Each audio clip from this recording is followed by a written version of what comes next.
Buenos días a todos. Buenos días, Buenos días, profesor. Buenos días, profe. Buenos días. Buenos días. Bueno, chicos, según el cronograma, hoy ya entramos de lleno en lo que sería el segundo bloque de esta clase, el recorrido histórico por los distintos periodos o etapas del desarrollo de la arquitectura en Occidente, primordialmente. Para eso, como saben, vamos a dividir la sesión en dos partes. Esta primera hora voy a explicar grosso modo cuál fue, digamos, el curso evolutivo de esas primeras formas o esos arquetipos primigenios que conforman lo que se entiende hoy como la historiografía de la arquitectura, digamos que desde el origen mismo de las civilizaciones y del hombre. Y en la segunda hora, Janice, que por ahí la veo, Janice, una integrante de esta clase, una compañera de ustedes, se va a encargar de exponer una de las primeras ciudades de las cuales se tiene registro histórico. Entonces, sabiendo esto, pues voy a empezar a explicar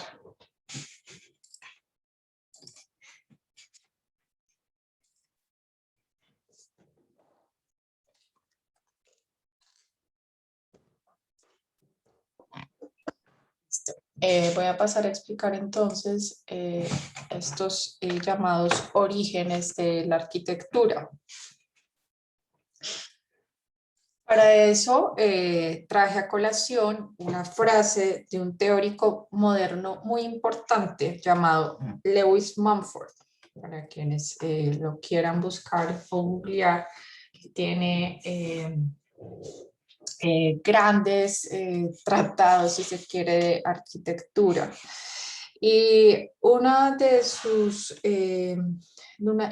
sus lecturas encontré esta frase que creo que puede describir muy bien a qué nos vamos a referir en esta sesión. Abro comillas. El temprano respeto que sintió el hombre por los muertos, expresión de fascinación por sí mismo, con sus poderosas imágenes de fantasía diurna y sueño nocturno, tal vez fue lo que le impulsó a buscar al principio un lugar de reunión y más adelante un asentamiento permanente. En medio del desasosegado errar del hombre del Paleolítico, los muertos fueron los primeros en tener un alojamiento permanente, una caverna, un túmulo señalado con un montón de piedras, un montículo colectivo. La vida abarca el espacio histórico comprendido entre los primeros túmulos funerarios para los muertos primitivos y el cementerio final, la necrópolis, en la cual una civilización tras otra ha ido encontrando su fin. Entonces, hay que saber que las primeras construcciones se hicieron también en función de, digamos, un carácter simbólico, por decirlo de alguna manera. Pero para eso, sin embargo, hay que devolvernos un poco y regresar a lo que seguramente todos habremos visto en las clases de secundaria del colegio, tiene que ver con la evolución humana.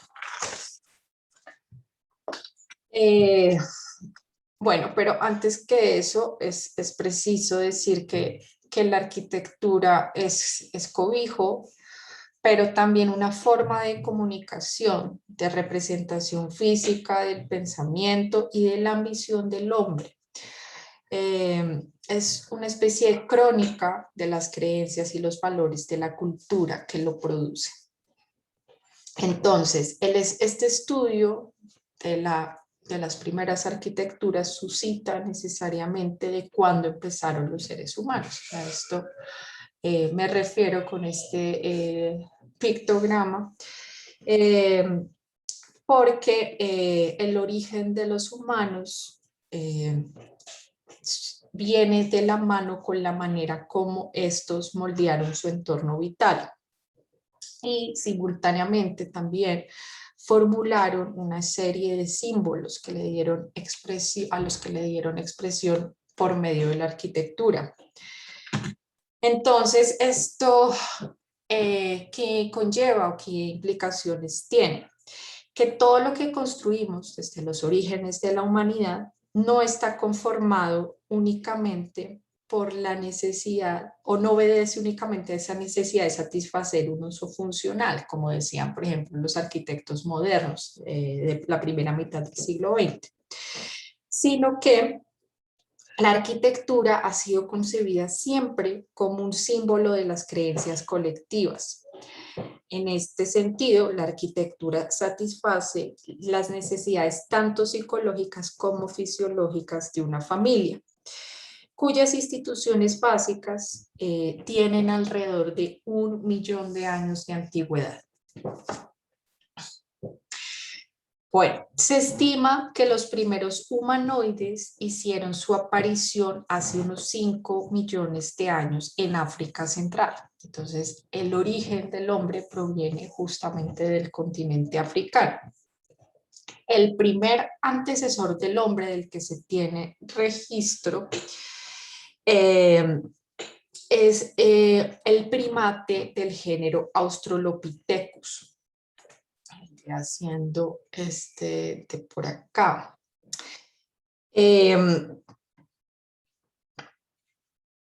Este Australopithecus ya adoptaba una forma o una figura erecta, por eso se diferencia de los otros 3 anteriores. Y también utilizaba unas herramientas muy sencillas. Estos, se dice, protohumanos vivieron en las cálidas sabanas ecuatoriales y al parecer no tuvieron necesidades apremiantes de cobijo y conocieron el fuego. Hace aproximadamente 1.000.000 de años apareció una segunda especie humanoide que al parecer vivió junto al Australopithecus. Este es el Homo habilis, que sería este acá.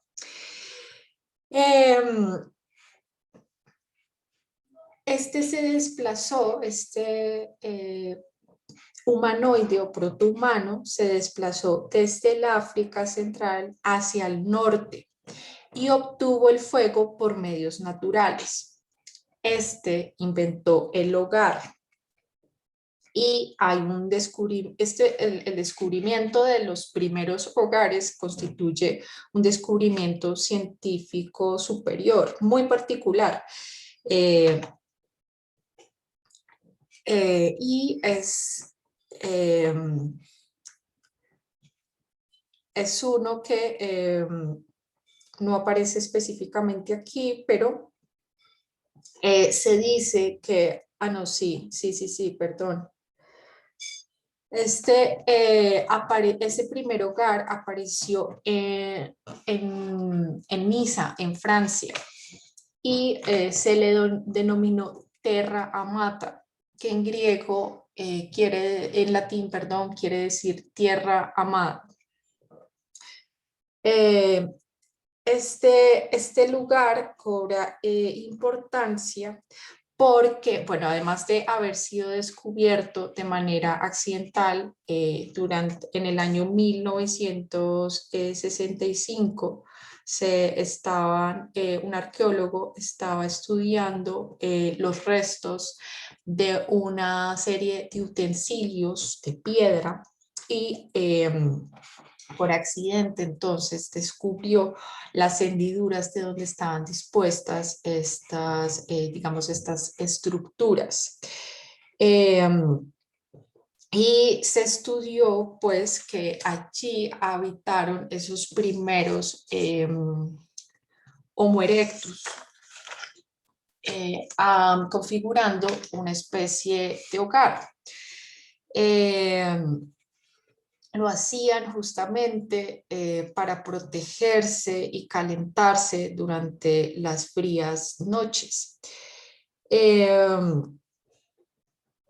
Y pues como se ve, también aparece una manera incipiente de, digamos, de distribución de las labores o de los trabajos, ¿no? Hay un espacio para el hogar, un espacio de trabajo y se alcanza a ver que también una estructura muy incipiente, ¿no? Porque aquí en el medio se dice que también había una viga, lo mismo las rocas de alrededor que bordean esta estructura primigenia. Hay un siguiente antepasado de ese Homo erectus que apareció hace 1.6 millones de años. Para ver que vamos a hacer una especie de saltos de millones de años porque digamos que los datos que hay no pueden ser del todo precisos. Y este apareció al final de la primera era glacial. Las glaciaciones marcaron también unos periodos de tiempo muy importantes en los que se desarrollaron o incluso desaparecieron algunas de estas primeras especies de homínidos. Por ejemplo, este antepasado resistió los rigores de las dos siguientes grandes glaciaciones. Y cuando se produce la recesión de la última, es cuando se dispersa desde el África Central a lo largo de toda la costa africana y mediterránea, hacia Europa, la India y las islas indonesias.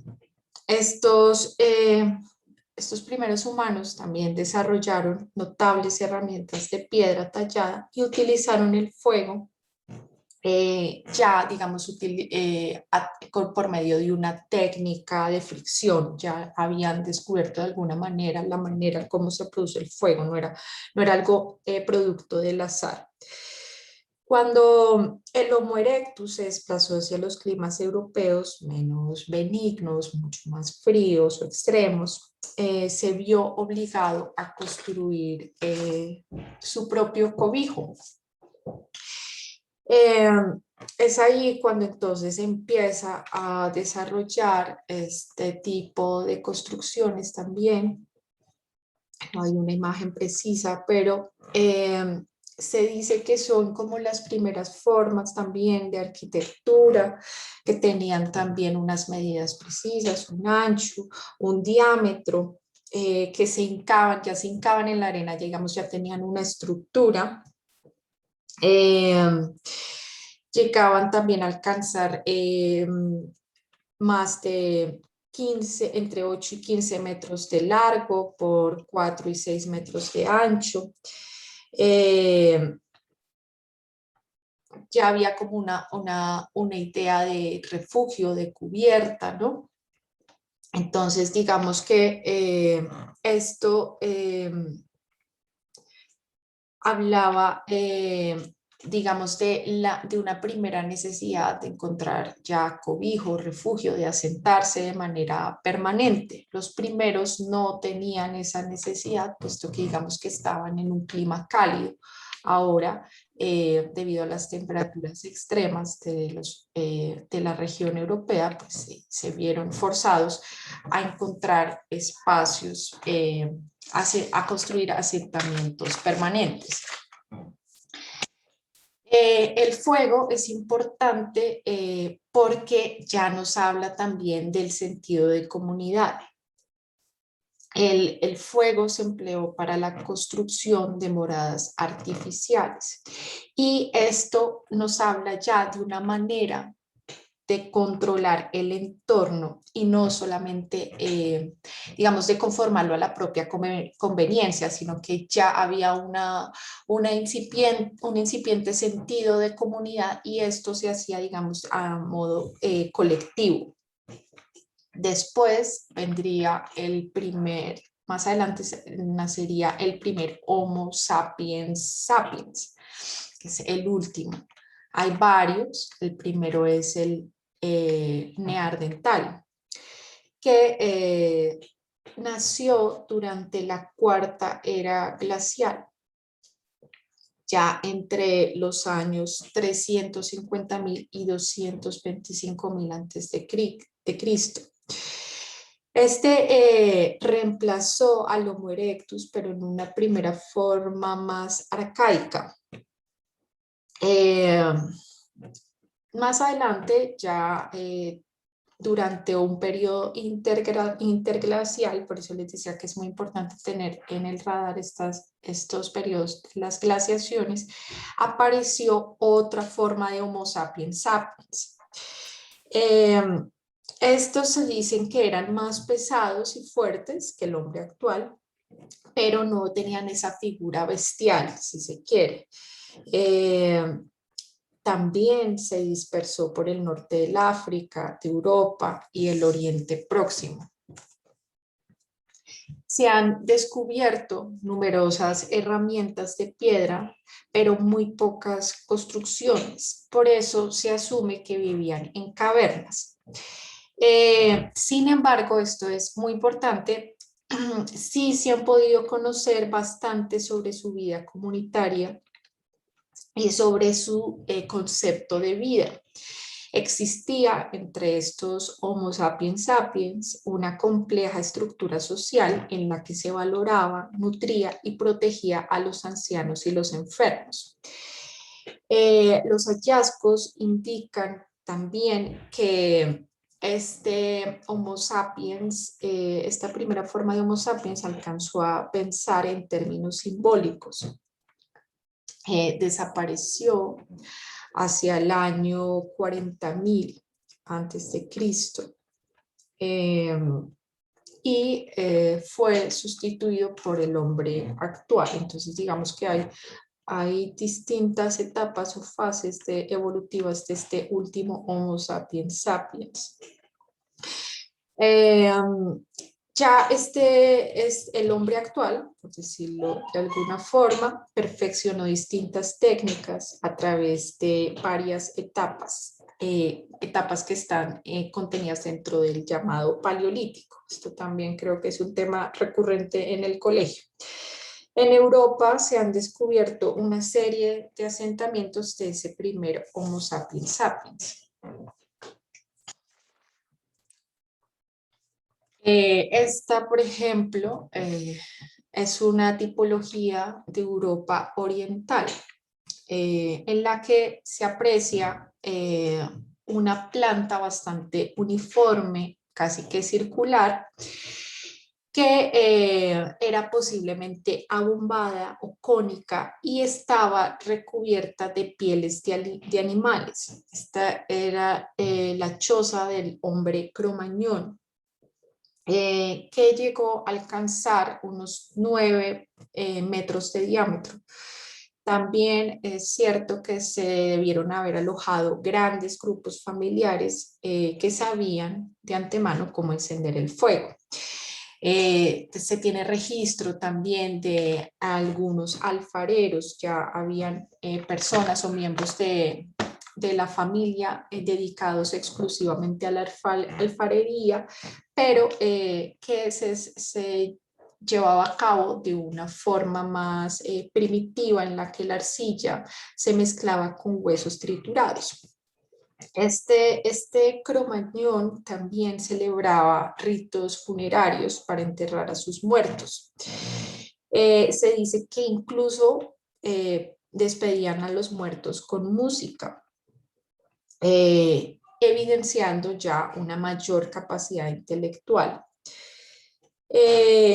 Y esto tiene que ver justamente con la capacidad que tenían para la pintura y la escultura.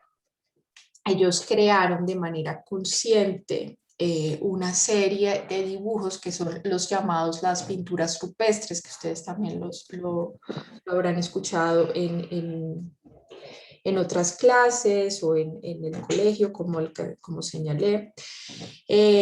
También ellos eran conscientes que la hembra y el macho participaban activamente de la reproducción de la vida. Todo esto está, digamos que, expresado en las impresionantes pinturas rupestres que fueron descubiertas en el sur de Francia y el norte de España. Allí aparecen escenas de caza, bisontes europeos, toros, unicornios, caballos prehistóricos, bueno, cualquier cantidad de imágenes alusivas, digamos que a la cotidianidad de estos hombres. Los colores para estas pinturas eran obtenidos extrayendo el óxido de hierro, del magnesio y del carbón. Y estos extractos eran mezclados también con grasa animal y clara de huevo, junto con otras sustancias que no se han podido precisar del todo. Pero ya aquí, digamos que se evidencia una asombrosa sensibilidad hacia la perspectiva. Voy a poner aquí, seguramente tendrán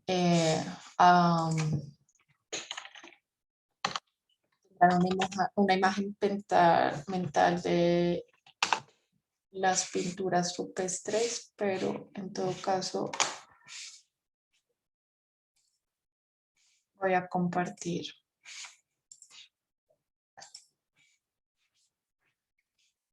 Entonces, son esta serie de imágenes que ya denotaban digamos, un desarrollo intelectual y una sensibilidad especial.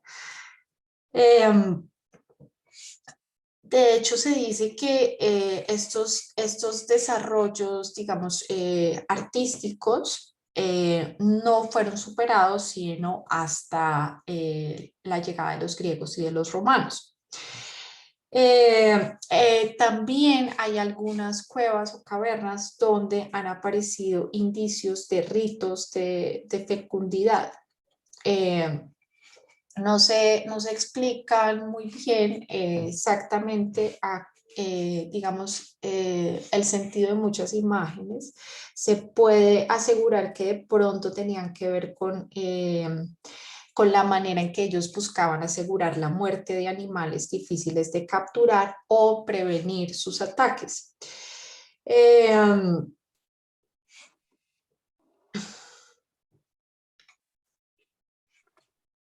Digamos que este Homo sapiens no construyó edificios sagrados todavía, pero sí practicó una especie de religión a partir, digamos, de estas imágenes que tenían un sentido ritual y religioso.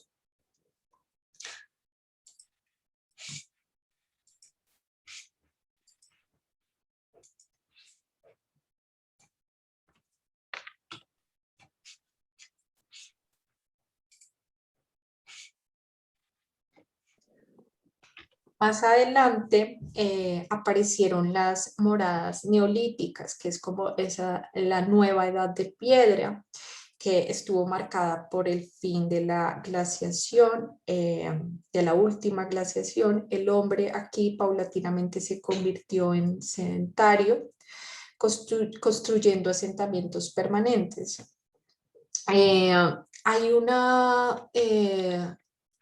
aquí aparece un ejemplo de una antigua tradición de agrupación de chozas. Esta es una de 40 chozas más que estaban emplazadas junto al río, tenían una planta trapezoidal.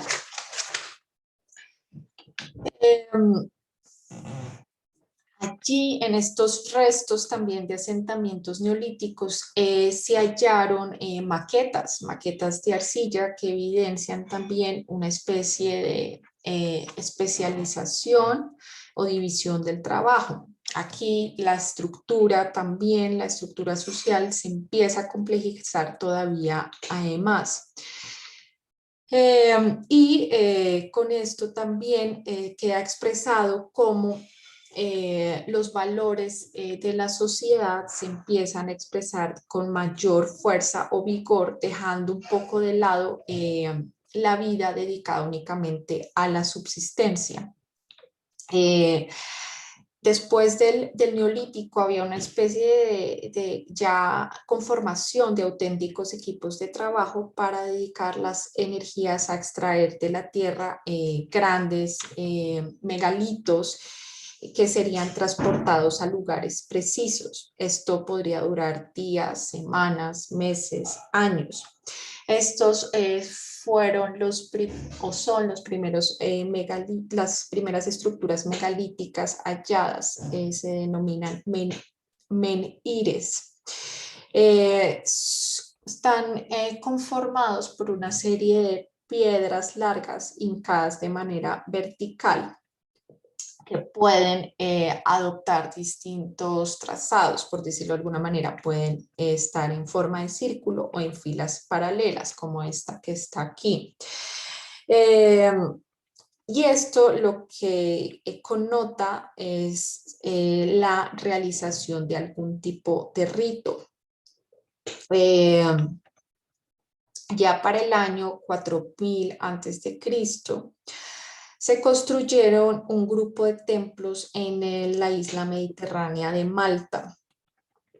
Aquí, este también fue descubierto casi que de manera accidental porque estaba cubierto por arena y digamos que con el tiempo entonces la estructura fue quedando desnuda.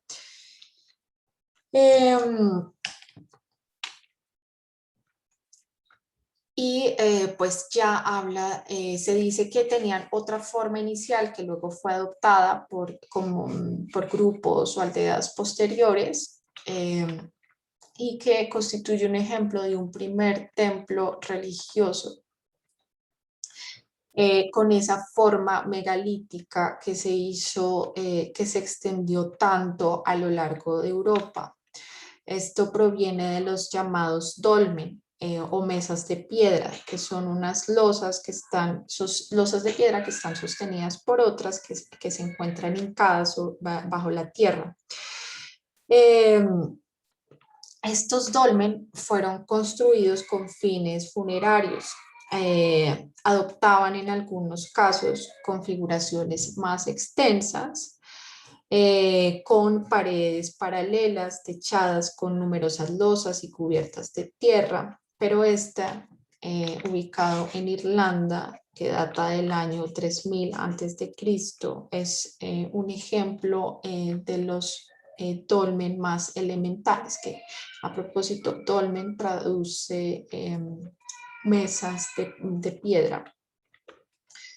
Este es bien conocido por todos, es el Stonehenge, que es un conjunto de dolmen construido a lo largo de 3 fases. Para la construcción de esto tardaron cerca de 1200 años. Aquí la primera etapa se basó en el emplazamiento, se trazó una circunferencia de 96 metros de diámetro mediante una tira de cuero o una cuerda. Luego de eso se cavó una zanja circular también. Más adelante vino una segunda etapa muy dispendiosa porque consistía en la extracción de las piedras de una cantera y digamos que el desplazamiento hasta el lugar que llegó a tomar mucho tiempo y además requirió de muchas personas. Se cuenta que para la construcción de este lugar participaron cerca de 1200 personas. En la tercera etapa ya, no, y aquí no solamente se transportan, sino que se hincaban sobre la tierra en el sentido vertical. La tercera etapa, que ya es la más similar a esta imagen, se erigieron las últimas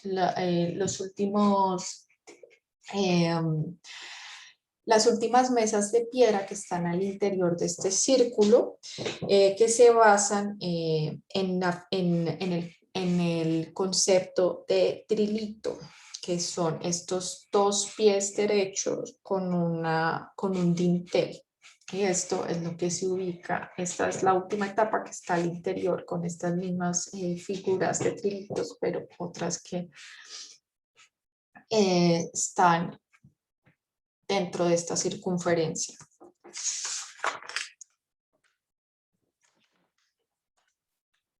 Entonces, como les decía, esto requirió el trabajo de más de mil personas, de 1000 obreros, cosa que no habría sido posible sin una estructura social. Se piensa que esto era un santuario de culto al sol o también un lugar para el estudio de las fases de la luna y otros fenómenos astronómicos. También se especula que podría ser una arquitectura que sirviera de expresión de una identidad tribal. Entonces, digamos que todavía no se ha podido determinar exactamente qué era. Pueden ser varias cosas, pero tenía, digamos, que una connotación simbólica. No era un lugar, digamos, de vivienda, sino era un lugar de culto, de rituales. Este se llama Skara Brae, está en Escocia, data del año 2500 y 1500 antes de Cristo. Se habla ya también como de una primera conformación de un poblado. Son,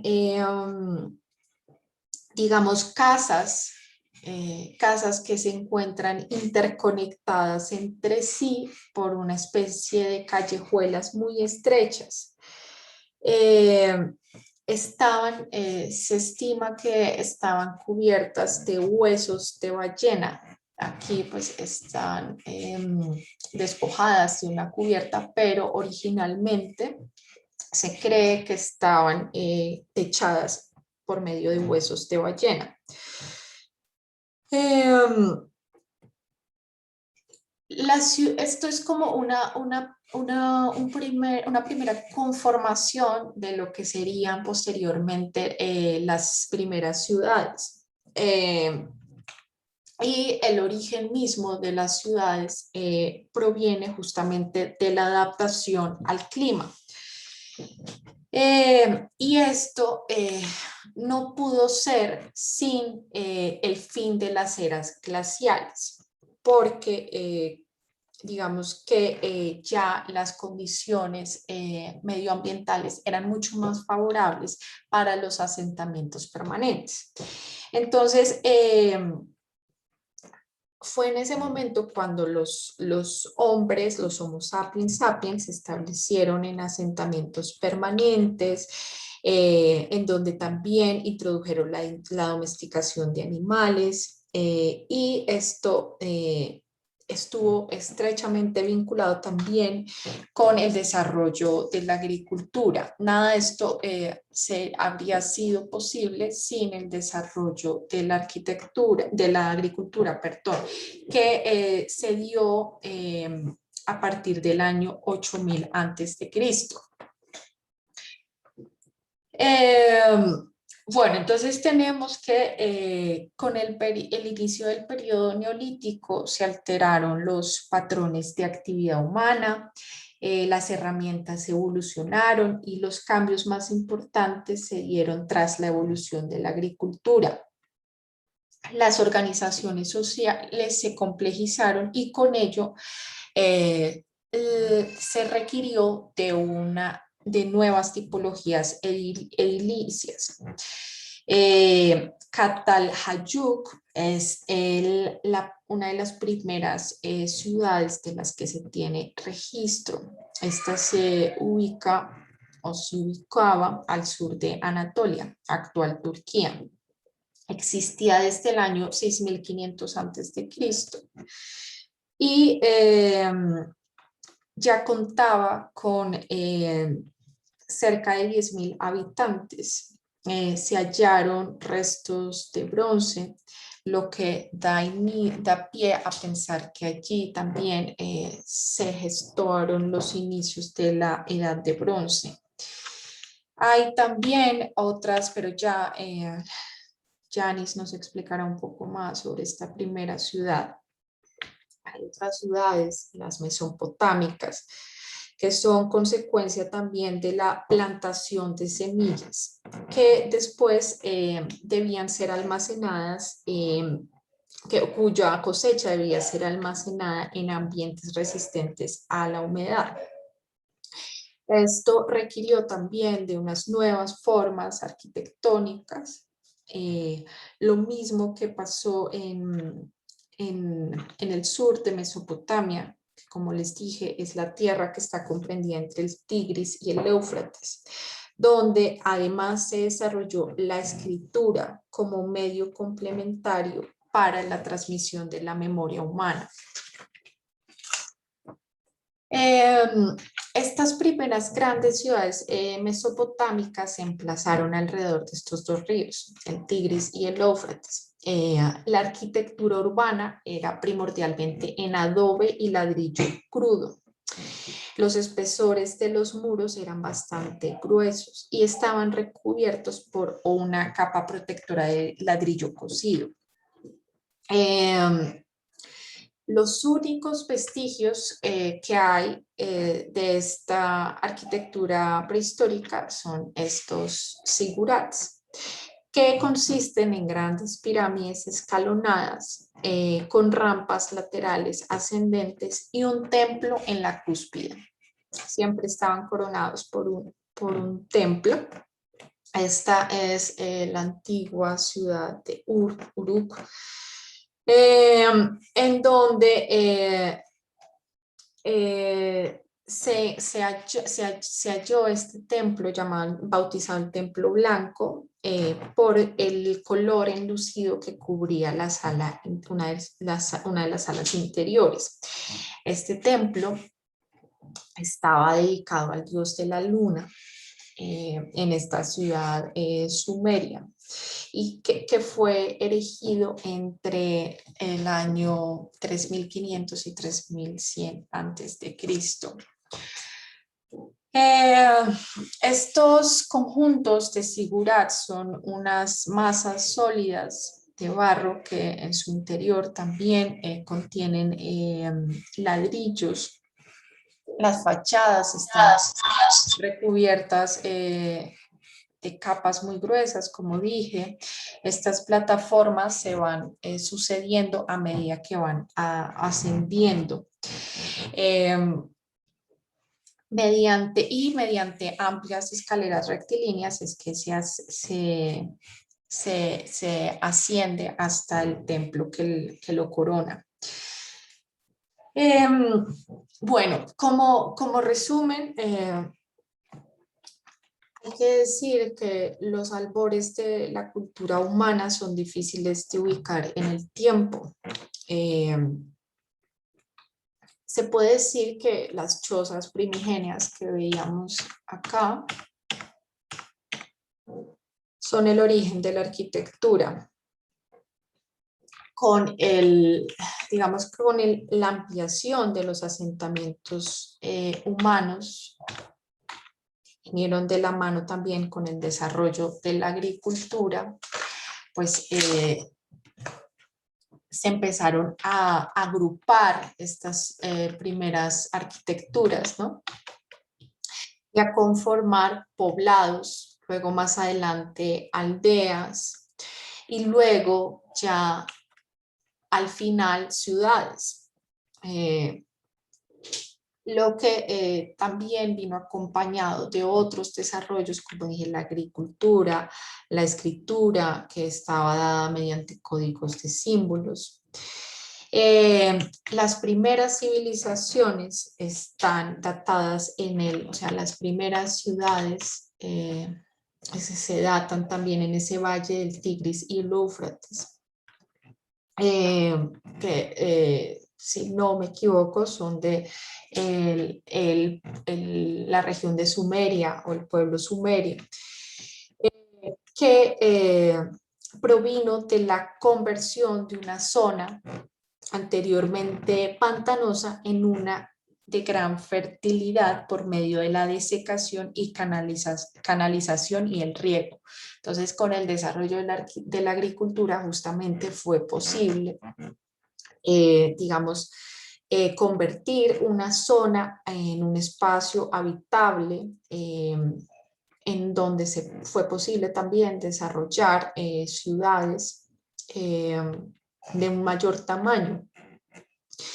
Y también esos grandes, los edificios civiles tenían una función pública también de ordenanza de las estructuras y las jerarquías sociales que hicieron posible también, digamos, una estructura, un tejido urbano. Aquí, no es, en este caso de Cataluyuk, está el todo preciso, no hay calles, pero sí que es cierto que ya había, por ejemplo, las casas ingresadas desde la parte superior, ya había, digamos, una estructura social que daba pie o permitía la construcción de ciudades.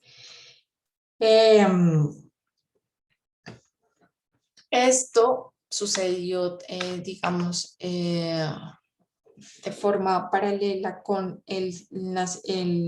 la construcción de los megalitos en Europa, ¿no? Que buscaban de la misma forma satisfacer funciones públicas. Eran la materialización de la voluntad de un colectivo. Por fin, con esto, la civilización humana materializaba sus valores, sus símbolos, a través de la arquitectura. Este fue el origen del desarrollo posterior de la arquitectura y las ciudades, que se dio de la mano con desarrollos técnicos. Y eso, pues, digamos que también se expresa hoy por hoy. Todos los desarrollos en arquitectura están también acompañados de un desarrollo técnico importante, ¿no? Entonces, esto es un poco lo que quería contarles hoy.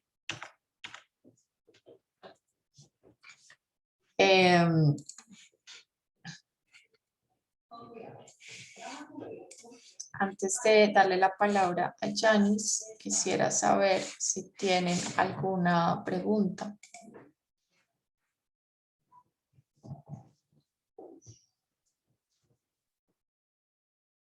No, profe, yo creo que no. Todo claro. Listo. Entonces, Yanis, puedes, por favor, compartirnos tu presentación. Sí, profe, ya comparto. ¿Me escuchas? Sí. Vale.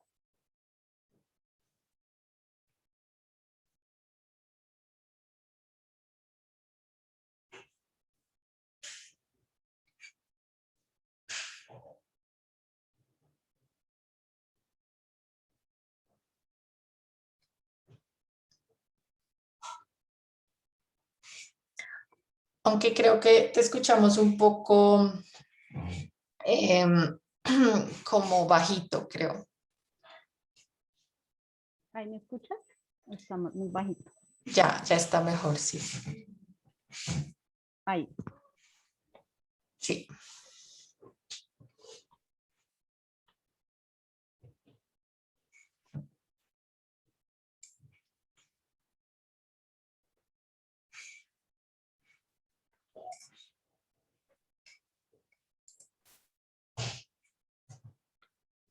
Entonces, como la profe decía, la primera ciudad de la historia, la ciudad de Cataluyuk, empezando por elementos geohistóricos, pues para hablar de esto tenemos que tratar la geohistoria. Pues, como bien sabemos, es el estudio de la ciudad, y la ciudad de Cataluyuk era un asentamiento de los periodos neolíticos y caolíticos. Se dice, o por lo que pude investigar, siendo así esta ciudad un conjunto urbano o el conjunto urbano más grande y mejor protegido de la historia. Esto tiene o tenía como un cubrimiento de 3 hectáreas. Antes de ese asentamiento, allí fluían ríos, pues el más nombrado era Carcamba. Después de que tenemos en la historia neolíticos y calcolíticos, entramos a la edad de bronce. En la edad de bronce, esos asentamientos fueron como abandonados y hacia el 500, 700 antes de Cristo se interrumpió esta civilización por un gran incendio. Allí se encontraron unos hallazgos en el 1961 y 1965. Llegó el arqueólogo James Magat a esta región y empezó a excavar, encontrando así pues muchos elementos o muchos restos de la historia de esta civilización. Pero esto fue interrumpido porque este señor tomó algunos elementos o algunas ruinas, las hizo perdedizas, las vendió o bueno, algo pasó el tema allí. Entonces estas excavaciones pararon por un tiempo, quedó inactivo y empezaron nuevamente como en 1993 llegó otro arqueólogo, el cual empezó a hacer un estudio, pero este no iba solo, este iba en compañía de una universidad, de la Universidad de Cambridge. Pues estos dichos trabajos conllevaron a excavaciones muy ambiciosas y extensivas, en la cual buscan como interpretar lo que se encontraron, interpretar los dibujos, el arte que esa civilización tenía. Entonces, los símbolos, ellos querían saber qué significaban todos estos símbolos que esta civilización tenía. Dicen que eran muchas paredes o encontraron muchísimas paredes con diseños. Este lugar fue uno de los escogidos por un discípulo del primer arqueólogo para llevar a cabo una teoría académica de arqueología que se llama post-procesual, la cual tuvo un éxito validando este mismo método. Eso se trataba de defender la importancia del individuo de cada uno de sus actos personales y culturales. Ya llegamos a variables culturales. En las variables culturales encontramos este mapita, el cual aparentaba o aparentemente se ve y los geólogos llegaron a pensar que era como el mapa de un volcán que queda allí cerca que se llama Hassam Dayik. Pero otros arqueólogos dicen que no, que tal vez era como una especie de la piel del leopardo que era representativa en aquel lugar. Aquí vemos como los restos de lo que encontraron en estas excavaciones. Y lo otro era que esta civilización enterraba a sus muertos dentro de las mismas aldeas. Pues algunos hallazgos sugieren que los cuerpos los exponían al aire libre durante un buen tiempo para ahí sí enterrarlos.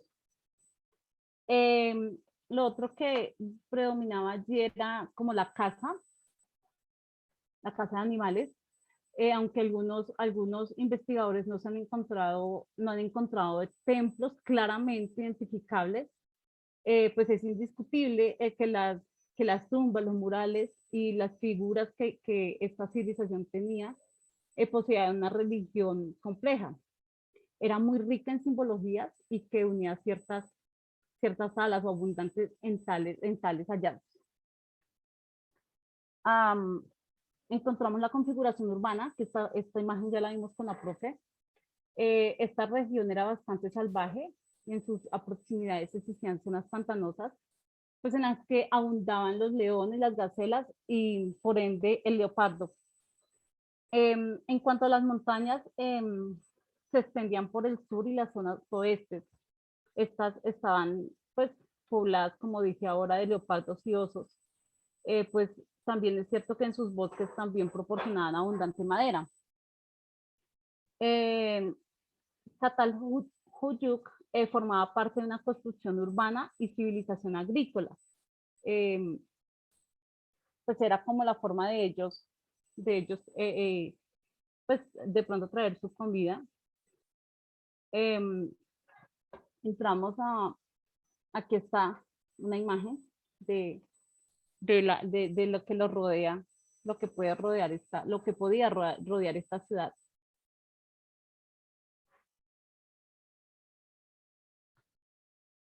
Aquí tenemos otra imagen que muestra en cuanto a la configuración o del entorno, cómo ellos accedían a sus viviendas por una, se le puede llamar, o por un hueco, por una entrada que solamente la tenían en el techo. Esta ciudad, como la profe lo dijo, no tiene calles, no tenía calles, lo único que, o por donde ellos transitaban era por los techos, y estos mismos techos los utilizaban para plazas, ahí sacaban como sus artesanías, accedían por, pues ya de la zona pantanosa o de la zona ya de la terrestre como tal, accedían por medio de una escalera para poder ingresar. También de lo que alcancé a leer, pues se dice que no se sabe si los conquistaron, parece que no, porque pues este estilo de edificación, de construcción, pues no tenía realmente ningún contacto, sino solamente por la superficie, por la parte de arriba. Pues también era para que los animales salvajes también pues no ingresaran y ellos se pudieran resguardar allí. Todo el asentamiento de Catalhuyuk estaría formado por edificios de uso residencial. Aún no se puede establecer la existencia de edificios públicos, por lo que les comentaba ahorita. Las calles pues eran los techos o la placa como tal, y las plazas. Dame un segundo, por favor.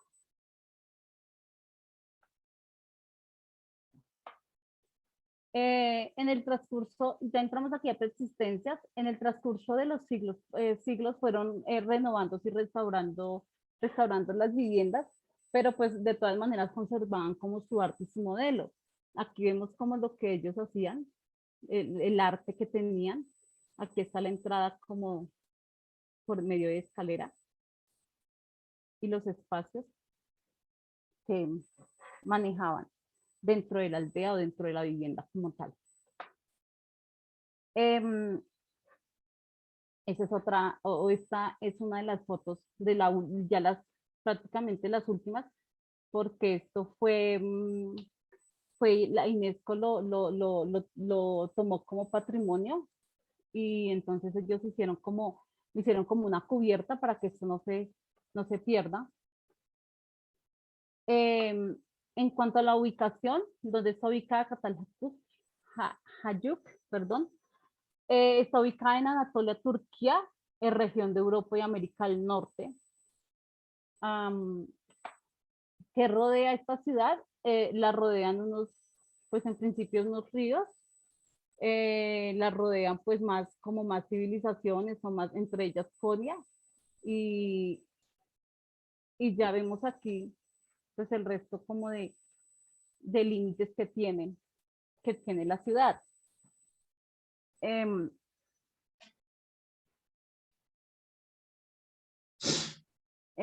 Pues esta se encuentra dentro de una península,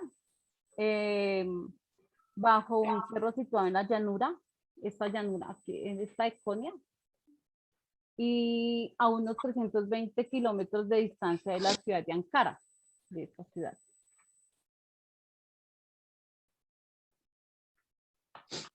¿Qué significa la ciudad de Catalhuyuk? Este sitio pues era como la sede en su tiempo, de numerosos intercambios comerciales, madera, filet, cobre, conchas de Mediterráneo, y se sabe que pues sus artesanos dominaban y forjaban el cobre, siendo de hecho el ejemplo más antiguo del Medio Oriente de tal actividad.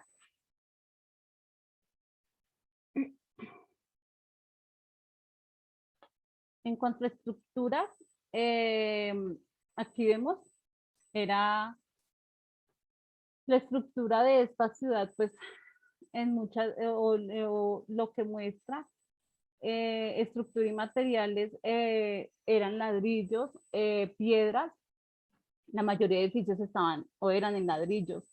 Las casas eran de adobe con vigas de madera verticales en las esquinas horizontales bajo la techumbre o el techo, que era totalmente plana. Pues el acceso eran con las escaleras. Esto por dentro tenía una distribución, contaba con una habitación de 20 a 25 metros cuadrados. Regálame un segundo.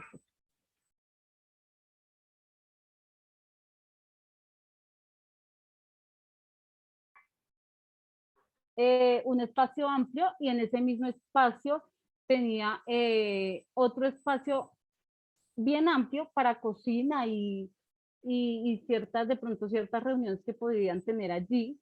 De ahí de ese espacio tenían unas ventanitas o unas puertas, unas ventanas un poco más pequeñas que eran por donde accedían a las habitaciones principales, auxiliares, perdón. Unas puertas más bajas, digamos. Profe, ¿le puedo pedir un favor? Sí, sí, Janice. Yo le puedo enviar un link y me puedes proyectar un videito pequeño, porfa. Sí, claro. No. Dame un segundo, ya te lo envío.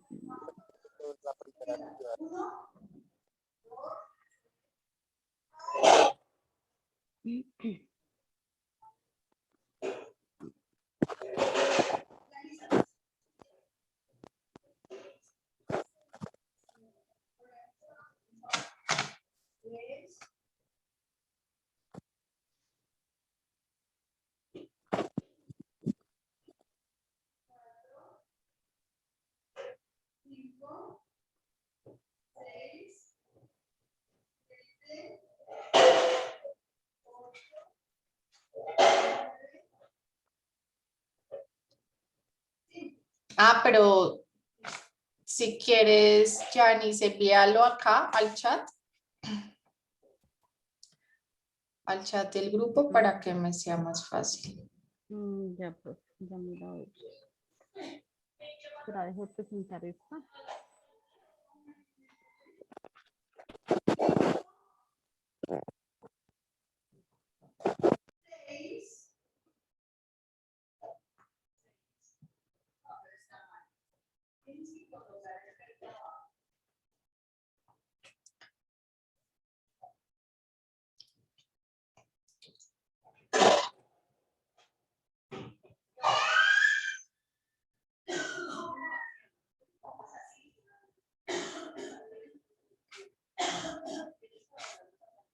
Ya, profe, ya le envié. Listo. Ya me encontré otro video mejor para el recorrido. Pues no es que muestre mucho el recorrido como tal de pronto de las viviendas o... Entonces, me vas a mandar otro. No, proyectemos este porque no.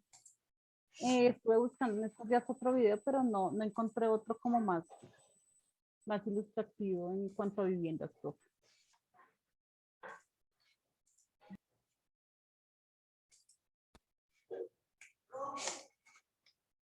That's why I use Monday.com. My team uses it to manage projects, sales, recruitment. Hacia el 10.000 a.C. comienza un periodo que se puede calificar de revolucionario en la evolución cultural del ser humano, el Neolítico. Durante este largo proceso de miles de años surgen características básicas como la sedentarización, la domesticación de plantas y animales o la invención de la cerámica, entre otros rasgos.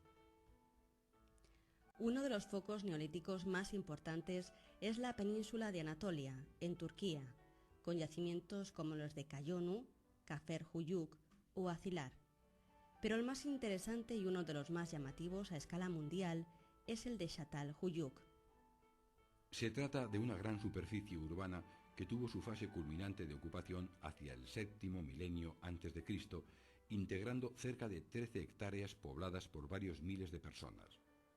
Los investigadores piensan que, dadas sus características, algunas estructuras servían como viviendas, mientras que otras pudieron ser santuarios. Entre las casas había espacios abiertos a modo de patios. Muy bien conservadas, dada su antigüedad, las viviendas eran rectangulares, hechas de adobe y madera, pegadas entre sí, sin apenas calles o plazas intermedias, debiendo usarse las azoteas para circular por el poblado. Con una superficie de unos 25 metros cuadrados, las casas estaban por dentro divididas en varias estancias. Una de ellas, una despensa adosada, teniendo en su interior hornos y hogares para calentarse y cocinar, plataformas para dormir y repisas en las paredes. Algunas estructuras poseían además pinturas en las paredes, escenas de caza, volcanes en erupción, buitres despedazando cadáveres y relieves en yeso, con cráneos de animales pegados a los muros y estrados. Estos lugares, llamados santuarios por su descubridor, así como las numerosas evidencias de enterramiento bajo el suelo de las casas o el hallazgo de estatuillas representando animales o mujeres, permite creer que la población de Çatalhöyük estaba fuertemente ritualizada, sustentando un complejo sistema de creencias en el que la mujer y el toro parecen ocupar un lugar central.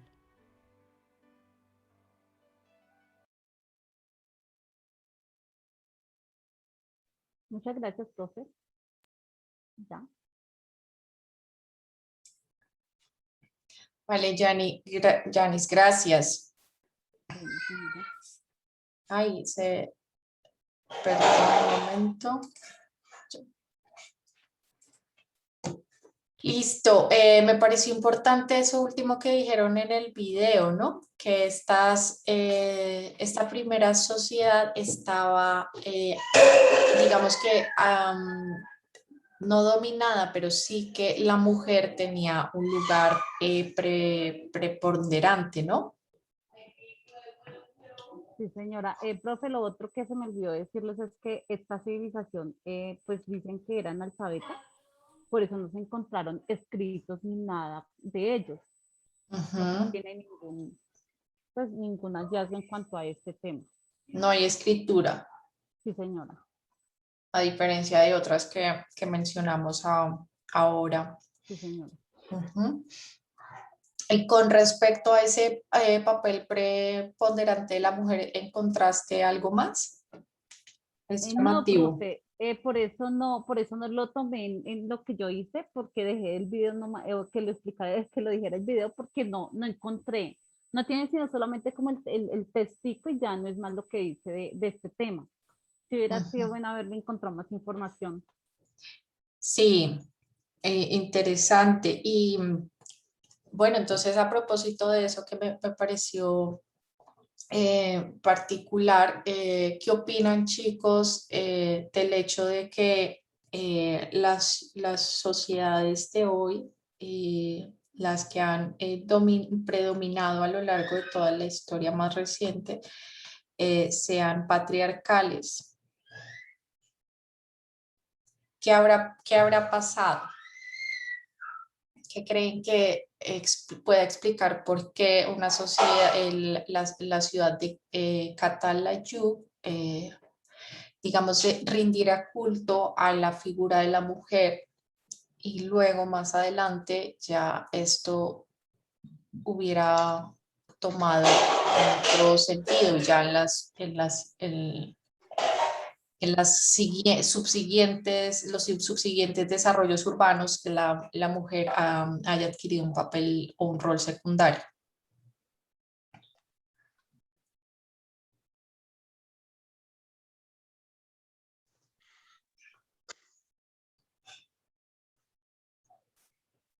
¿Qué creen que puede explicar este cambio?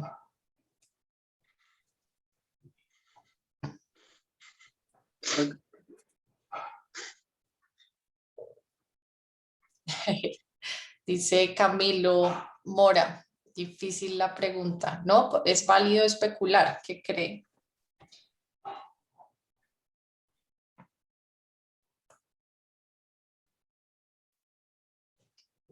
Profe, tal vez por la misma participación de la mujer de hoy en día, pero pues allí la valoraban más, ¿no?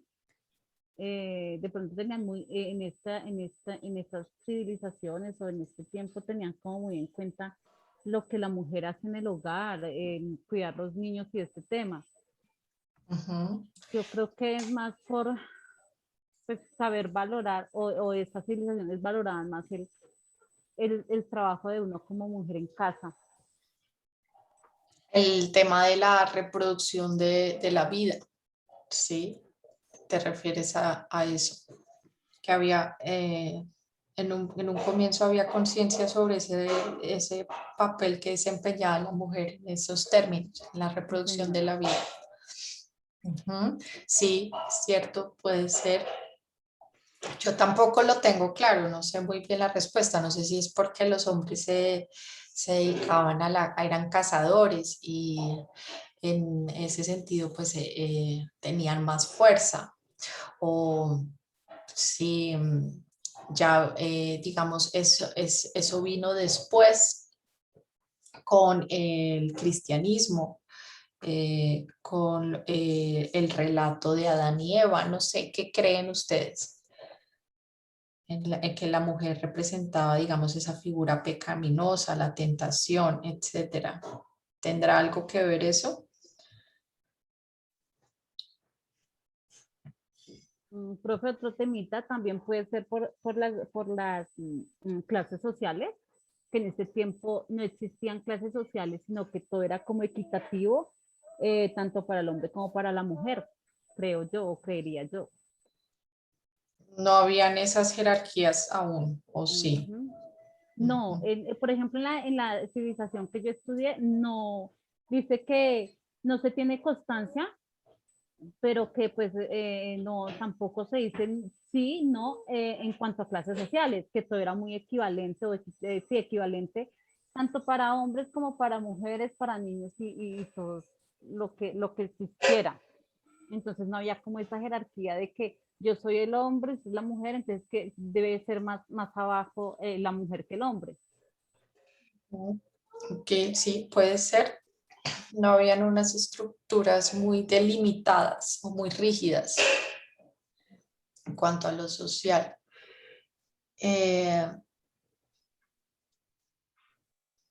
Andrés Porto, eh, está buena esa opinión. No tienen, los que están escribiendo ahí no tienen micrófono. Sí, señora, pero da penita. Ah, no, sin pena.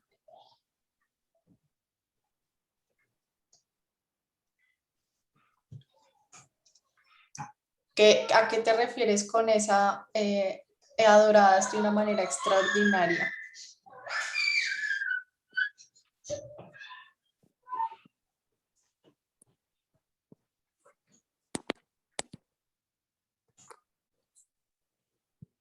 Andrés. Profe, yo siento que se basa más como en el tema de cómo la mujer procrea vida, entonces tiene un puesto o es el centro de la familia, porque si la mujer no estuviera, entonces no habría familia ni forma de socializar, solo existiría una persona. Entonces le dan como su estatus debido a que procrea vida. Ujú, es cierto, y quizá también eso haya generado cierto misterio, ¿no? Porque hoy sabemos cómo se produce la vida al interior de la mujer, pero pues, obviamente para ese momento no, entonces no dejaba de ser algo misterioso, enigmático.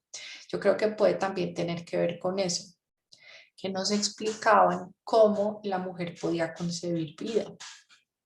Entonces, quizá la pudieron ver como en algún momento como una especie de divinidad, eh, por lo que justamente, digamos que reproducía la vida de una manera casi que misteriosa. ¿Qué dice Joseph M. Ortiz?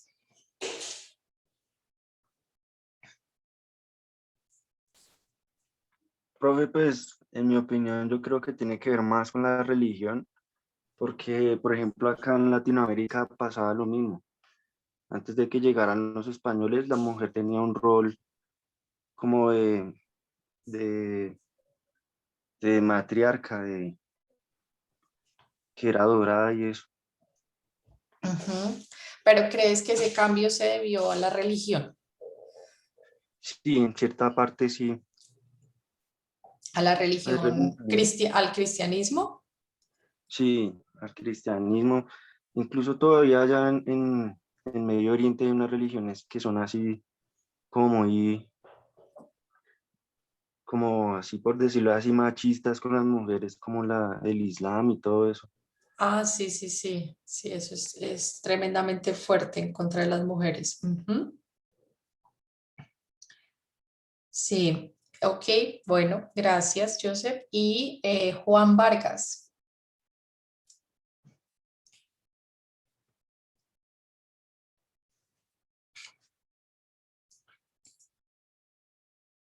Juan Vargas nos dio su opinión, creo que va en línea con lo que estábamos diciendo. No está, se fue. Pues él dice que no tiene micrófono. Listo. Bueno, pues yo considero que depende de los lugares, porque digamos en la antigua Grecia la mujer se veía como una persona vulnerable a la que siempre tocaba proteger, por eso es que los hombres iban más a la guerra, ¿sí? Entonces la mujer siempre se vio como ama de casa en Grecia, entonces Ujú. depende mucho de los lugares. Depende mucho. Sí, es cierto, en Grecia se creía que la mujer no era un sujeto político digno de derechos. Exactamente lo que acabas de decir. Asumía también un rol secundario. Jim Parrado, Buenos días, profe. buenos días. ¿Qué, Ya. qué, cómo, Señora, qué fue nos resumes lo que opinaste ahí?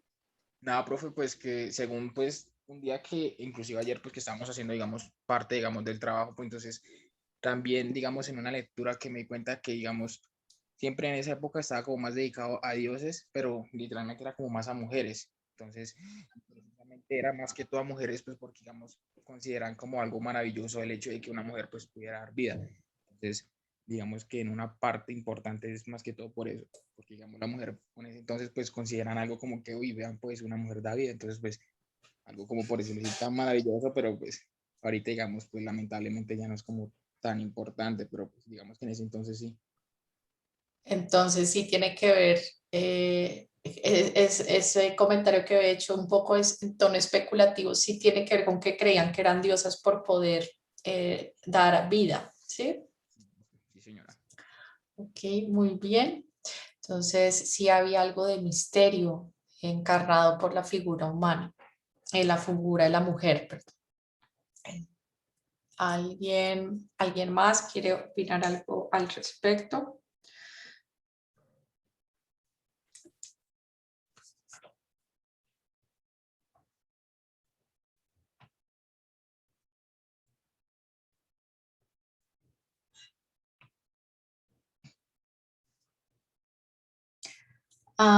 Sergio Ardila.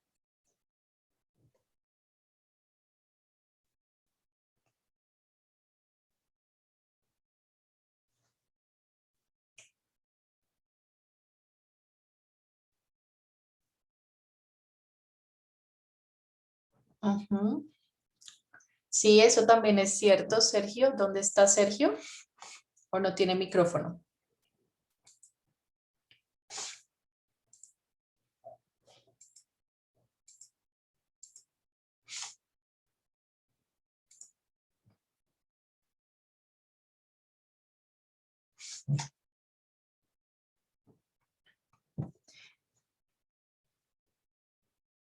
Dice, que no le gusta hablar. Bueno, ya sería una creencia que se desarrolló a través del tiempo, como el hombre salía a cazar y conseguir recursos mientras la mujer se quedaba cuidando de los hijos. Fue la manera que encontraron para sobrevivir de forma equitativa. Ujú. Sí, es muy cierto. El hombre tenía más fuerza, su naturaleza le permitía, digamos, desarrollar esas actividades ligadas a la caza, a esas formas de sobrevivencia, de buscar alimento, mientras que la mujer también, debido a su naturaleza, podría estar dedicada a otras actividades completamente complementarias. Entonces, sí, tiene que ver con eso. De hecho, también a lo largo del relato que les hice, también se encontraron estatuas, pequeñas estatuas, que representaban la figura de la mujer, pero era una mujer voluptuosa, era una mujer de pechos y de caderas grandes. Lo que daba cuenta también seguramente de esa idea de que las mujeres voluptuosas eran más fértiles. Entonces, ya ven cómo esto, digamos que de alguna manera ha perdurado a lo largo de muchos años, ¿no? Entonces, quizá esos estereotipos de belleza dominantes hoy en algunas latitudes entre las que se encuentra Colombia, eh, eh, tiene que ver también con esa idea de fecundidad o de fertilidad de las mujeres. A más grandes sean las caderas, pues mayor capacidad tendrá esa mujer de concebir hijos. Es casi que como algo primitivo, algo instintivo. De eso creo que también hay teorías antropológicas sobre eso, de por qué estas mujeres resultan más atractivas, llamativas ante el ojo masculino, justamente porque desde la antigüedad, desde los primeros homínidos, las hembras eran más fértiles, sí, su figura era más corpulenta, por decirlo de alguna forma. Entonces, sí. Bueno, ¿alguien más tiene algo por decir? ¿Qué opinan las niñas? ¿Qué opina Laura Fuentes, Fernanda Casallas, Laura Camila?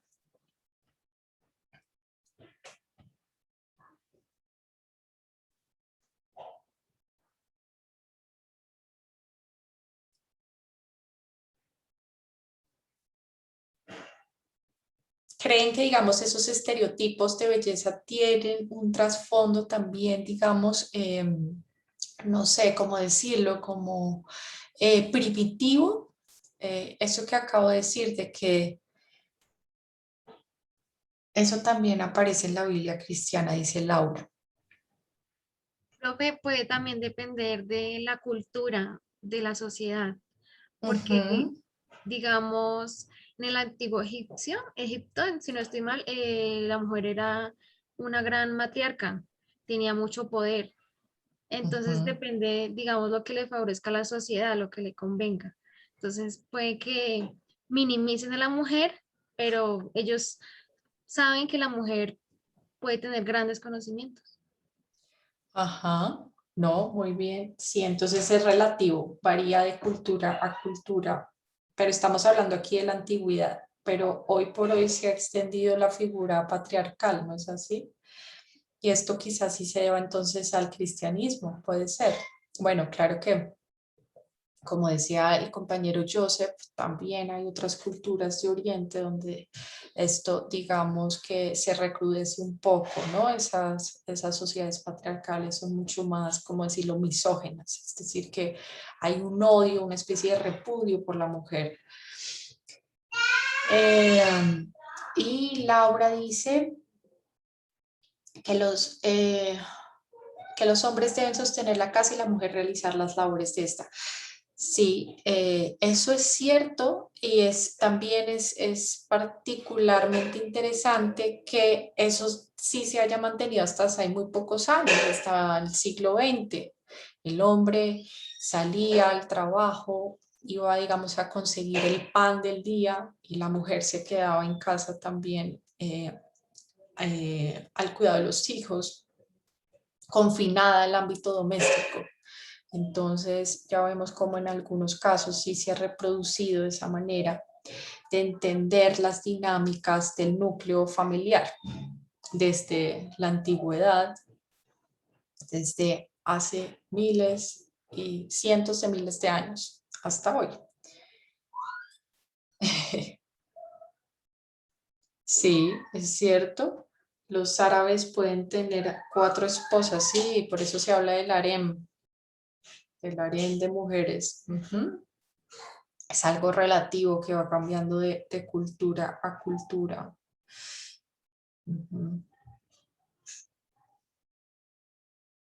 Sí.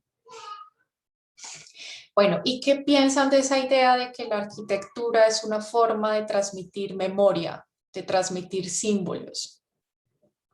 Se hace evidente en estas primeras formas de arquitectura, de transmitir un conocimiento, de transmitir una memoria. ¿Qué opinan? Opino que sí, claro que sí, porque todo tiene una historia y todo tiene algo que ofrecer de información. Eso sí, lo que yo nunca he entendido es porque cómo hacen para identificar la edad de ciertas cosas. Por ejemplo, cómo hacen para saber si esa choza que usted mostró era del Australopithecus o Homo habilis o esos. No, no sé cómo hacen para... Sí, yo también me he hecho la misma pregunta, pero pues seguramente los arqueólogos y los antropólogos tienen algunas técnicas muy precisas que siguiendo, digamos, muy rigurosas, siguiendo métodos científicos para descubrir exactamente a qué periodo, me imagino que por la composición de los materiales, de los utensilios hallados, pueden más o menos ubicar a qué periodo corresponden, pero sí, sí es algo que a veces yo también me he preguntado y digo, bueno, pero ¿cómo es que establecen esas fechas? ¿Cómo es que pueden determinar exactamente a qué periodo, a qué época corresponde? Sí, sí, sí, sí. Catalina levantó la mano. Sí, yo era para decir que pues se consideran, bueno, identificamos las épocas, pues debido a que cada época tiene su toque, por decirlo así. Sí. Ejemplo, hay una época que se basó en lo metálico. Entonces, pues dice, es de la época tal porque pues tiene elementos metálicos. Entonces, por eso es que se dice que cada cosa corresponde a una época porque cada una tiene como algo que lo identifica. Sí, como unas características específicas. Sí, claro, también tiene que ver con eso, con el tipo de objetos encontrados y los materiales que utilizaron para poder determinar eso. Eh, ¿Alguien más tiene algo que decir?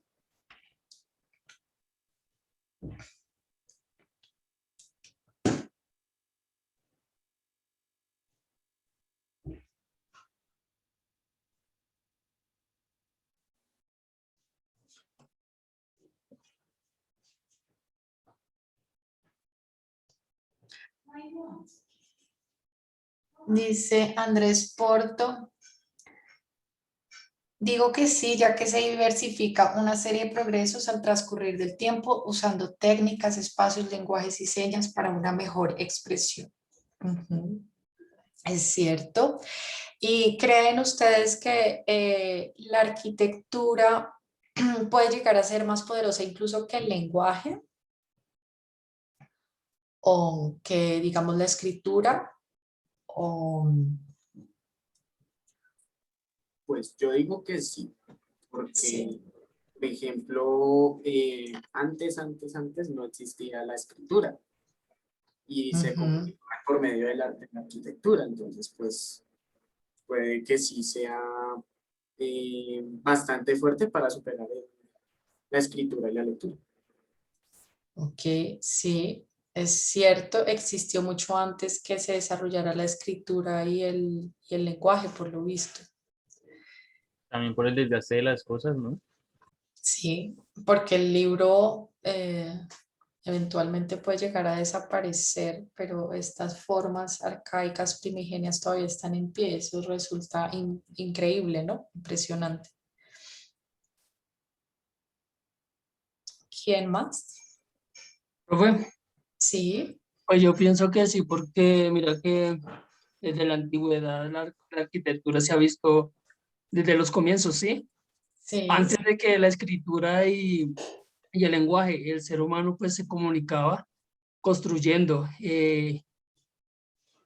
se refugiaba, era construyendo casas, entonces eso era lo que daba a entender, sí, ante el medio ambiente, ante la sociedad, delante de todos. Entonces, yo puedo decir que la arquitectura, claro, hoy en día ha reemplazado muchas cosas, muchas herramientas y, pues claro, se puede decir que más adelante se puede fundamentar y reemplazar lo que el ser humano ha llegado a tener, ¿sí? Entonces, Ujú. me parece que sí, claro. ¿Qué es más poderosa que la escritura, dices? Sí, sí, señor. Sí, claro. Sí, claro, puede ser cierto, porque ya, por ejemplo, veíamos cómo esas primeras chozas hablaban de una estructura social muy incipiente, que ya nos decía que ya habían núcleos de familia que se reunían en torno al fuego, que ya habían espacios de trabajo, y esto, pues, digamos, se materializó fue a través de las formas arquitectónicas, no de un texto, no de un escrito. Eh, No, y profe, otra cosa, algo que me quedó claro fue que cuando el ser humano tuvo registro en la historia, o sea, se puede decir los nómadas, que eran personas que caminaban de un lugar a otro, podemos ver algo importante, ¿cierto? Que él recurrió a dejar de caminar, de ser nómada, a establecerse. Entonces ahí fue ujú, donde se construyeron las tiendas, hogares, y recurrió mucho a establecerse, a quedarse quieto. Entonces eso transmite algo y lo lleva a cabo a no caminar, sino a quedarse quieto. Entonces, claro, eso habla mucho. eso ya habla de una necesidad, ¿no es cierto? Exacto, sí, señor. O de un cambio de pensamiento. Sí, eso es cierto. Pero, Decíamos que sí, alguien iba a decir algo más. sí, señora, pero, o sea, yo pienso que la arquitectura es más como una forma de expresarse a la Ujú, comunicación. Sí, o sea, ya ujú. hay mucha diferencia entre la comunicación y la expresión. Ok, es otra forma de comunicar, ¿quieres decir? Pues sí, pero no más, o sea, la arquitectura es más de expresión y no de comunicación, o sea, no creo que van a llegar a los mismos puntos.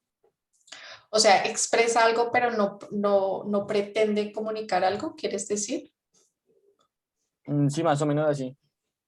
Ok, como que no es la voluntad del arquitecto transmitir una idea, o por lo menos no en esos primeros ejemplos que veíamos. Simplemente expresa que había una manera de pensar, que había una forma de vida en comunidad. pero Sí, señora. no buscaba comunicar algo. Sí, puede tener, claro, tiene sentido también.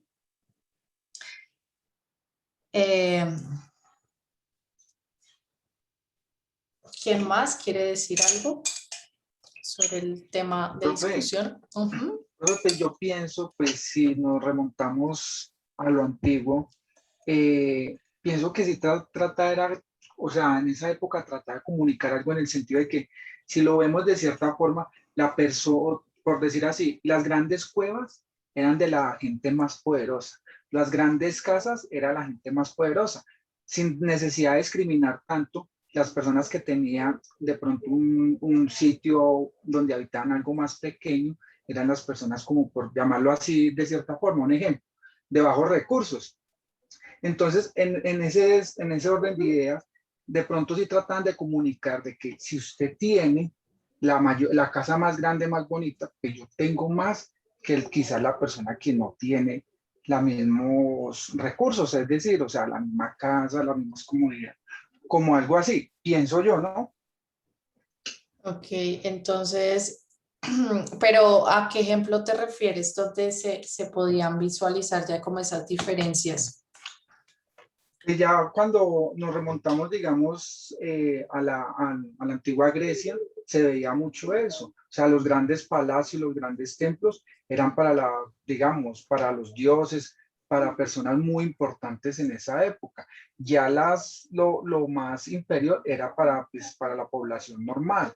Entonces, pues pienso yo que trataba de comunicar quién mandaba y quiénes no mandaban en esa época. Ah, ya, sí, claro que eso es posterior a, digamos, a lo que hablamos hoy. Ya mañana vamos a hablar de Egipto y pasado mañana de Grecia. Es posterior y sí, desde luego ahí ya había una jerarquía social mucho más estructurada, sí. Ahorita todavía es muy incipiente. Es muy escaso, digamos, como esa ordenanza a partir de las diferencias de poder. Yo pienso diferente.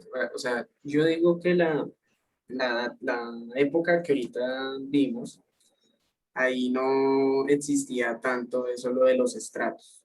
Entonces yo digo que pues las personas básicamente se desplazaban de un lugar a otro y no era tanto como que yo tengo más que usted y pues ya, no. Era la persona iba y encontraba una cueva, por ejemplo, y decía, bueno, esta cueva me quedo y yo me quedo acá.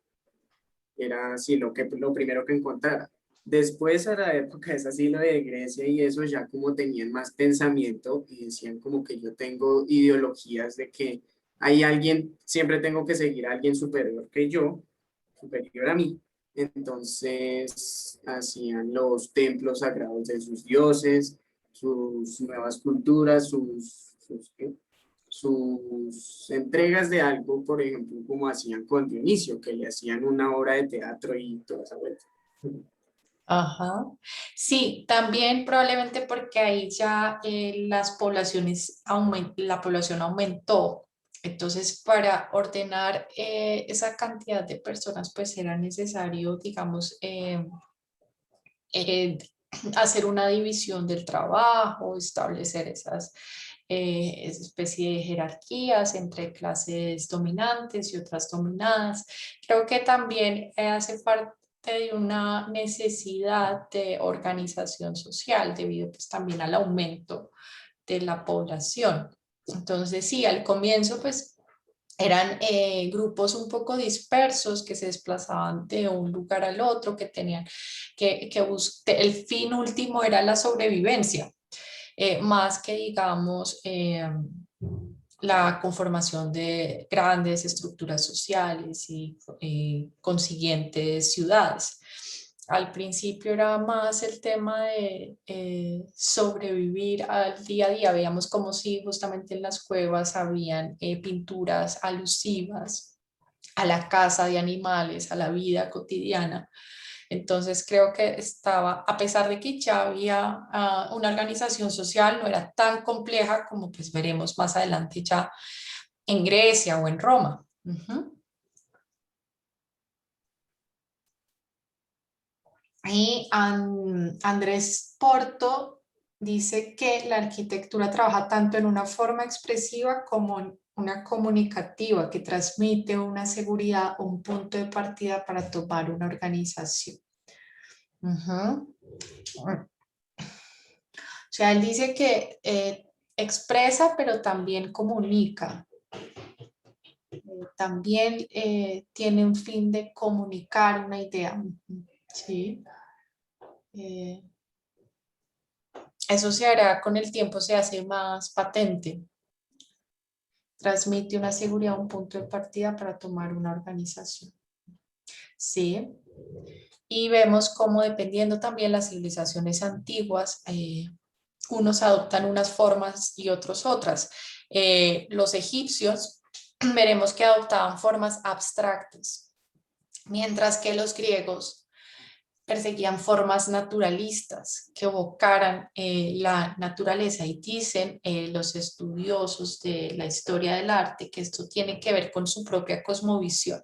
Los egipcios no terminaban de entender el mundo que les rodeaba y por eso hacían una especie de abstracción del mismo, mientras que los griegos creían tener pleno conocimiento del universo. Por eso buscaban de alguna manera representarlo. Entonces, digamos, ahí aparecen dos caminos. Hay una dicotomía entre la abstracción y la naturaleza. Y tiene que ver justamente con esa visión del mundo que tenía una civilización y otra. Bien, gracias, Andrés.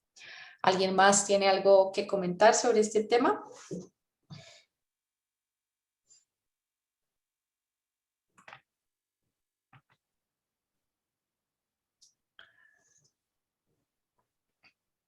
Bueno, muchachos, estoy pensando para el debate asignar una lectura. Debo definir, tengo dos opciones. Una es un poco más densa, más difícil de comprender que la otra. Pensaría entonces que entre hoy y mañana la colgaría para que tuvieran tiempo de leerla, bien sea la primera que tengo en mente o la segunda. Como les dije, la segunda es un poquito más compleja. No sé cómo les va con la filosofía o prefieren algo un poco más ligero, más fresco. ¿Mm? La que sea, ¿están abiertos? La que sea, profesor, no importa. Listo, entonces voy a echarles una revisada a ambas y la subo a la plataforma para que puedan leerla en estos días, pues para que se organicen con sus grupos de trabajo y puedan discutir sobre eso. Y el día del debate, pues yo planteo unas preguntas, así como hemos venido haciendo en la dinámica de las últimas clases, para que pues ese día sí todos participen. Ya en este caso habría una nota sobre esa participación. Con respecto al tema de los videos, que sé que es importante para ustedes, ya estoy terminando de descargar las últimas versiones, las últimas clases, perdón, pero me ha costado mucho trabajo subirlos a YouTube porque me parece que es demasiado pesado y es extraño porque en YouTube uno encuentra videos de 1 hora, de 2 horas y a mí no me ha dejado subir ese video de larga extensión. Sigo en el mismo dilema, no he podido encontrar ayuda en ese sentido, pero es algo que debo hacer. Listo, entonces con esto ya podemos cerrar esta clase. Profe, disculpe, le interrumpo. Sí, Andrés. ¿Quién habló? Perdón. ¿Cómo haría? Sí, yo, Andrés. ¿Cómo haría para las grabaciones de la clase, por favor? No las ha subido.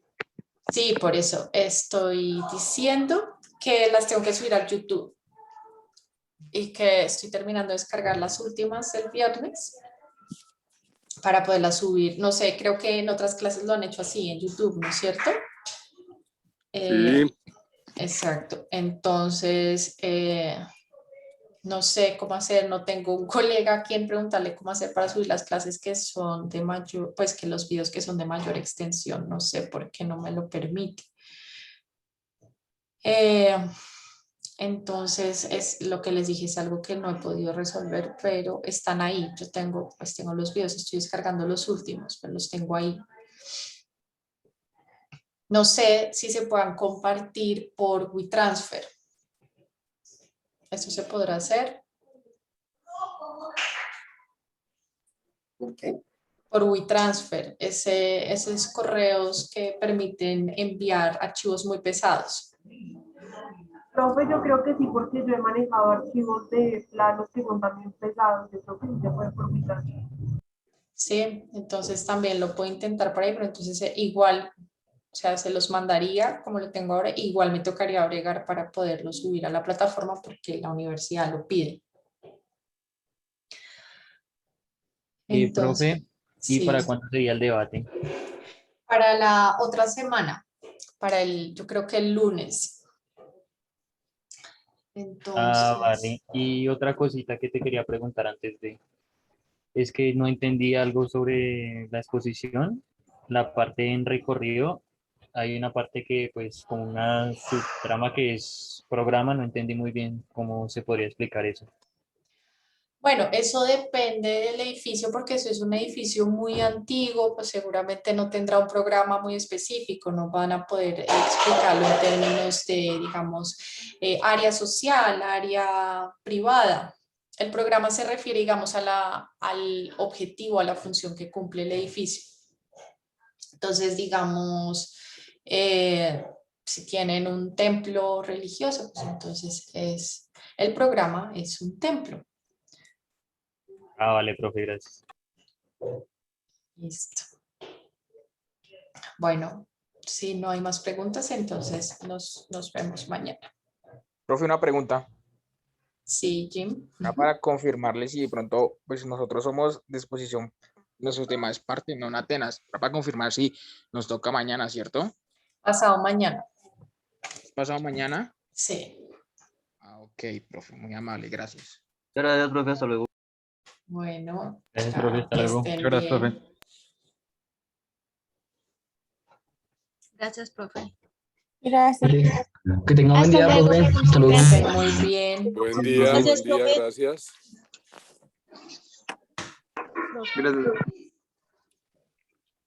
Gracias.